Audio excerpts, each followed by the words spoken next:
Hey, long time no see. I'm going to explain this in a minute. Yeah, there's been a whole lot of nothing going on here. I think I've told you I've got the lupus thing, and so they put me on meds. And although I had little problems before when we didn't know I had lupus. Excuse me. I don't think the new meds are working so well. So I've kind of had this up and down all fall and winter, and I'm still battling it. They put me on a new med that I take on Monday, and then I wait a week, and then I crash and burn. And so it's been this up and down thing, and I'm just trying to get a grips with it and figure out what will work the best. In the meantime, though, I have been producing some stuff. If you look at the other channel, I did a couple of heart garlands. Oh, well, this channel. I did the heart garland on this channel, and then I morphed it over to a Twisted Picot and made kits. So you get the pattern for free. A Twisted Picot gets the pattern plus ideas for kits. And then I'm also working on, I just finished making bunting. Bunting's a big deal in the UK, but not such a big deal here, and it's kind of fun. So I think I'm going to incorporate bunting into my life. I'm going to flip you around and show you my bunting. There it is on top of the fireplace. Ignore the TV. But there is my bunting right there. And all you do is knit some triangles and then a big long chain. And then I just tied buttons onto the chain. And I can slide those buttons up and down on the chain and then button my bunting on wherever I want. So for example, if I wanted multicolored bunting, I could tie on some more buttons and put more in between flags on. I could sew flags out of fabric. Like the options are endless, which is kind of cool. When I figured out the sliding of the buttons, I was like, oh my gosh, I can go so many places. I could button on hearts in between and do that as well. That's been fun. Clearly no videos, or very few videos. And then Grayson has a friend who's having a baby, and Grayson asked me, because, you know, there's nothing like the benefits of your mother who knows how to do stuff, asked me if I could do some sort of a farm animal themed present for this baby shower that's coming up next week.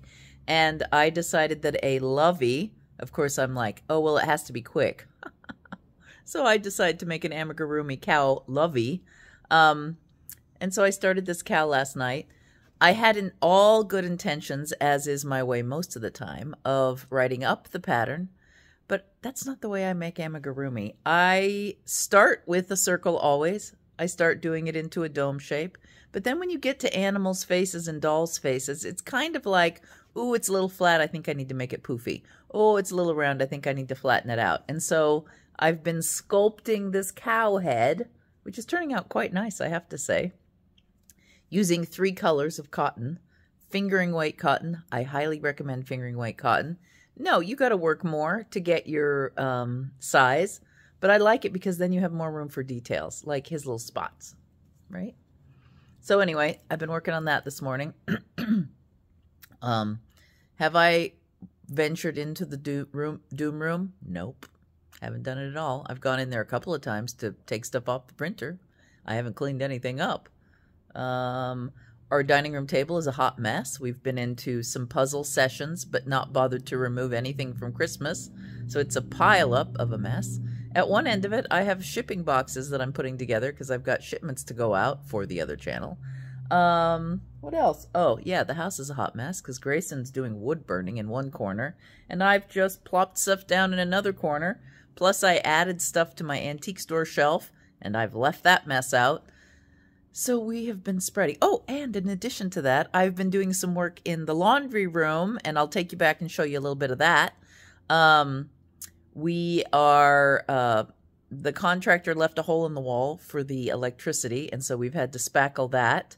And then we took out a wall that was holding a pipe that wasn't being used so that we had more room in there, and that left strip in the sheetrock that needed to be filled in.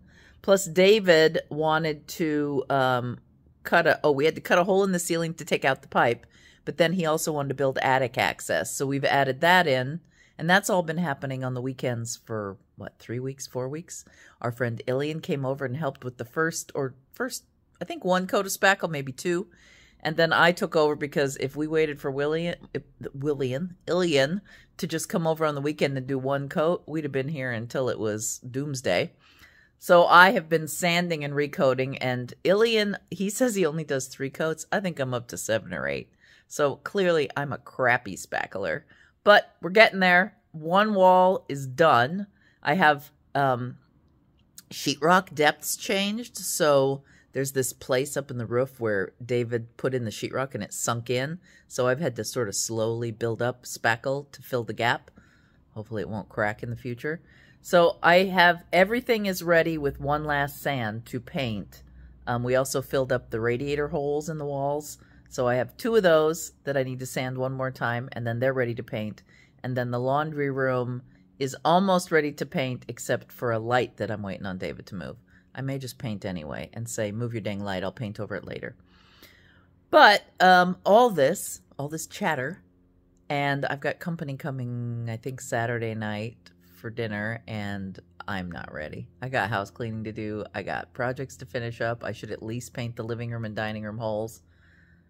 And I'm tired. I'm very tired. So yeah, that's been happening. The hat. Let me tell you about the hat. So this is my t-shirt. When I spackle, all that dust goes in my hair, and I hate it. I hate the icky feeling of spackle in my hair. So I pulled out one of my t-shirts this morning. Handkerchiefs do not stay on my head. They slip off. Now, top tip. My friend Marietta says that if you just sew a piece of velvet ribbon to your scarf and then put it on, it acts like Velcro with your hair and it doesn't slip as much. I haven't tried it yet because I'm too lazy to get the Velcro ribbon in, but I need to. Or the velvet ribbon. I even have it, so there's no reason for me to do it. Not to do it, but I haven't done it. But my t-shirt, if I stick it in, see my little V-neck? I even have like a fancy front this morning. Yesterday I didn't. I put a t-shirt on, halfway take it off, and then I took a ponytail holder, and back here I just twisted up the rest of the t-shirt, and it's sitting on my neck. I wore this all day yesterday, and I'm now old enough that I don't care. I interacted with humans. Grayson was completely embarrassed. The wood guy came. I talked to him. I went over to, we watched a dog a few weeks ago. I went up to the front door with this thing on. I talked to her and said hello to the doggy.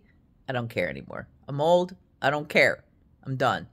Did I tell you? I turn 60 next month. 60. I think I get to say I don't care anymore, don't you? Tell me what you think. I know a lot of you guys who watch me are older than me. But I think 60 is my line. I don't care. I don't care what I look like. I don't care. I'm going to wear what I want on my head. I'm going to wear sparkles. I'm going to wear sequins. I'm going to play with glitter. I don't care. I'm going to do what I want to do. What do you think? Do you agree? Are you guys ready to join me in the I don't care club? Okay, that's it. That's all I got for you today. No unfinished anything, just a little chatter. But I hope you guys are doing well. In some senses, I feel like I'm living in COVID land again because I don't feel very good. I spend quite a bit of time in this chair. And then when I'm not, I'm running around crazy. And my child keeps saying, Mom, you got to learn how to, like, do spoons. I need to learn spoons. I'm not very good with spoons. I've always been either all on or on my ass. So I got to learn spoons, apparently. We'll see. But hopefully I'll just get better and I'll have energy and it'll be fine. I hope so. I do have an iron problem. And that's the other thing I'm going to incorporate is happy hour.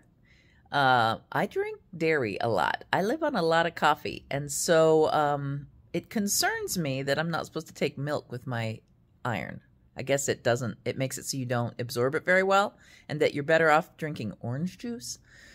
So I need to get some orange juice, which has been put off for 2 weeks. But I'm going to try like 5, 6 o'clock in the afternoon, sit down with a glass of orange juice and have happy hour. Basically, it will be an iron pill and a glass of orange juice with ice. That's my plan. And then I'll go cook dinner or have dinner and blah, blah, blah. Anyway, that's an update on what's happening. This is why after December, you've heard very little. It's very crickety in here for me. I do plan on giving more. God knows I've got unfinished objects to go. I have so many. And thank you, Leanne and Tony and everybody else who've been sending in pictures. I am putting them up as soon as I get them. I will continue to do so, and you're helping me out, because while I wallow in self-pity, you are finishing projects that I am not. I'm going to get back to it, though. I have stuff back there that I know is in line. I've got a woven project that I need to finish up pretty quickly. And David's sweater needs to be done because he is wearing sweaters like crazy, given our little chilly house, for another reason, and I'll save that for another video. But so I got stuff to do and no energy to do it, and I'm working hard trying to find it. Anyway, I'll see you in a few days or a week, and we'll catch up again. Bye.